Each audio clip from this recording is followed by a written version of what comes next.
Now let's get it started. Let's get it started. Play ball!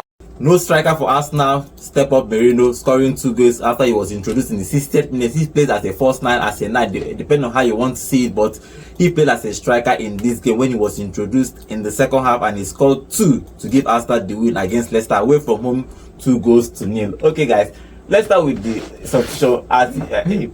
Arsenal didn't start having a recognized striker in the squad. Now they played Sterling from the left, Nwaneri and trossard. That's what we were expecting. That if you look at the bench, it was just defenders everywhere and midfielders everywhere. I think there was a young player from the academy. Yeah, 16 year old boy. If you look at now that game, first half 0-0, it was quite a boring game in the first half. Then in the second half, he introduced Merino to play as a striker, and he got 2 goals and won Arsenal the game. Yeah, amazing thing. It worked out because they won the game. Obviously, if they didn't win the game, if they had lost, it would have been a totally different ball game, because we would have come in here and have thrown him under the table. But good one for them. I remember I said it in the morning show earlier today. If you haven't watched that video, go check it out. I said that Arteta and this Arsenal team need 1 or 2 brilliant flourishes from 1 or 2 players. They could get a goal in this encounter, and Arsenal will walk away with the win, and it played out. Okay, now, so what do you make of these tactics? I wouldn't call it tactics, and it worked out. We are talking about it and we are smiling because call my name. My name. I'm a tactician. Call me tactician also. Okay. Coach also. What do you think of this? What he did? In the morning I said it here. I said either Trossard will be sacrificed as a false nine. We've seen him play at Brighton as a number 9 position. Yeah. I said either Trossard or Merino will start. And I said, when I mentioned the lineup, I said you either put Trossard there, Merino in the midfield, or Odegaard there, Merino in the midfield. And John was like, no. In the other podcast, they're telling you to check out. You should check that out. I said it, and I was clear on what I said. Nwaneri from the right, Sterling from the left, or maybe you put Sterling on the bench, play Trossard on the left, and Merino up front, or Odegaard up front as a false nine. And that was what he did. But I think for me, he just put Trossard on the 9. Sterling on the right, and he wasn't producing numbers. Second half came in, we saw Trossard go to the flanks and Sterling in the false 9 position. It wasn't giving results. Nwaneri was trying to get the pass across, was trying to create the chance, hit the woodwork once, then played a couple of shots off target. The keeper made a couple of saves from Nwaneri. It was the only potent threat Arsenal had going forward. Every other person was just diving. The person I don't want to call his name was just diving whenever I get Sterling. Let's call of course, the usual suspects. And Odegaard for me kept creating chances. Declan Rice at some point, you have Trossard playing as a false 9. You had Sterling playing as a first 9, but Declan Rice had more passes, or perhaps more passes received in the positions box 18 than the 2 other players that were playing as false 9, which means Declan Rice, for me, the life of me, was playing in that position and was getting a better result. While Nwaneri was taking the corners and all of that. It was a good game to see, why they were testing everybody in that false 9 position to see if they can get anybody to be on the score sheet. My joy for me is that we are having this conversation and the game has gone the way it has because Arteta did not touch anybody in that midfield. They all played in the place they should play. Earlier you were saying that you should play Merino in that midfield. I said no. You sacrifice him and put Odegaard as a false 9. No, Odegaard as a false 9 is a no-no. And Merino in that midfield while Odegaard is out of that midfield for me is a no-no. And Arsenal have come away with the win in this encounter. So kudos to them, and they keep moving forward. I'm waiting for the 5-0 loss. Look, coming up. No matter I once said, Merino had 13 or 15 touches in this game, most of which was in the midfield. Now only 2 or 3 touches in the box 18 of Leicester City, and he got 2 goals.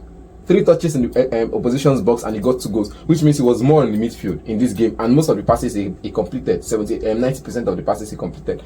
I'm just saying, Arsenal experiment always works out. Sometimes it doesn't work out. You know the favorite quote. It's not even about experiment. You don't have a choice. You know the favorite quote: if you get it, if you win, you're a tactician. You're a wonderful tactician. But if you lose, you don't sabi anything. I think you can say whatever you want to say. No coach will plan to play this kind of football if you want to win titles. You cannot sustain. Of course, it's not sustainable. Can sustain Merino as a striker. Which is why I'm saying that I am counting down to the 5-0 loss or the 3-0 loss up next in the future, because it's not sustainable. And when you meet a team that know how to put another side to the sword, like you talk about the Liverpools, you talk about the Brighton, you talk about a couple of the Newcastle, when you meet any of these teams in the Premier, it could even be a little team, that can score and have strikers that can score, you'll be on guard. I think Arsenal has a stable defense. Probably they might not concede that much, but the problem is that they will not score much again. That's just the problem, and they're going to be playing the Premier League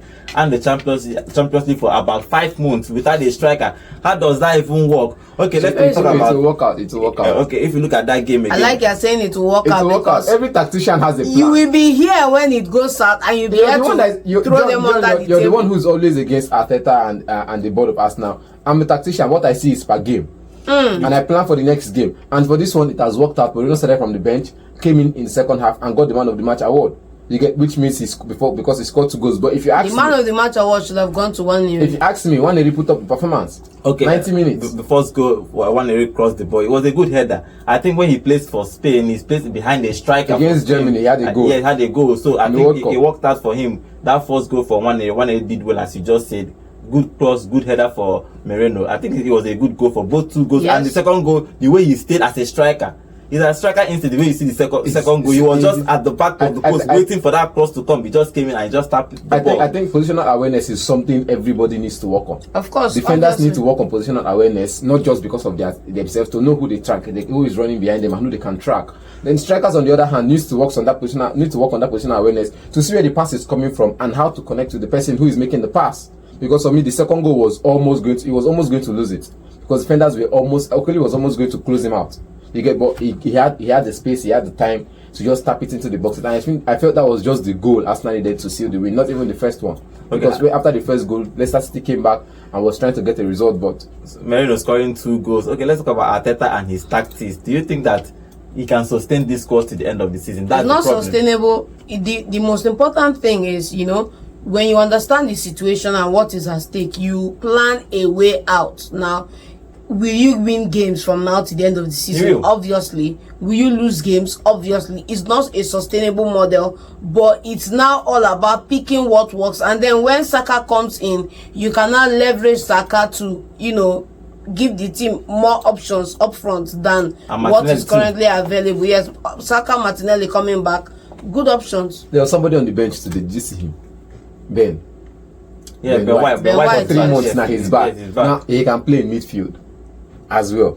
He should just come and play in his right back position. He can play right back, he can play in midfield. Now you have quality coming back. The problem is not about quality in defense or midfield. Yes, in the attack. That's where the problem is. That's where the problem is. John is not letting me finish my sentence. He can play in midfield.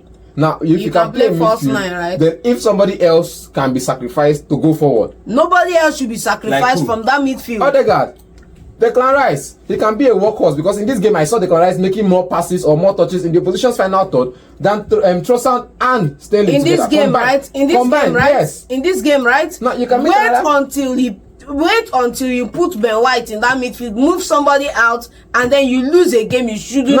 You didn't need to lose all together, man. Declan Rice can go further. I don't think it's a sustainable model. No style is sustainable.